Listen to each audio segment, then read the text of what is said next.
πέρα θα σας δείξω πώς να πάρετε free Robux. Αρχικά δείτε όλο το βίντεο φυσικά και κάντε και ένα like.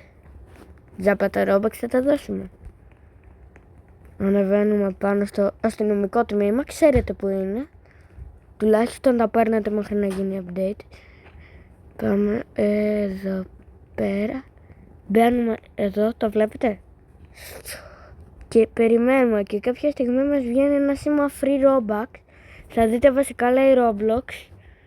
Το πατάμε όταν βγει. Να το πατάμε με το δάχτυλό μας 3 φορές. Και τώρα παίρνουμε ένα car. Αυτό εδώ το πραγματάκι.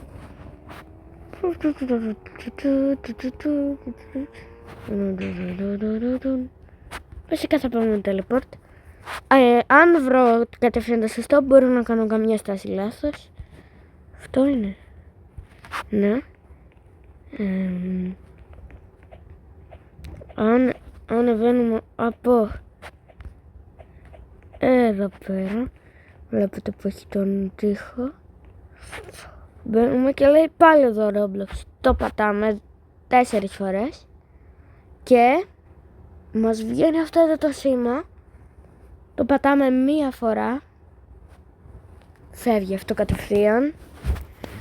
Και τώρα άμα βγούμε από το παιχνίδι παίρνουμε 10 εκατομμύρια Robux. Άμα θέλετε να πάρετε και άλλα free Robux και άλλα πράγματα, εγγραφή και καμπανάκι. Βλέπετε υπάρχει και άλλο ένα μυστικό πέρασμα εδώ πέρα.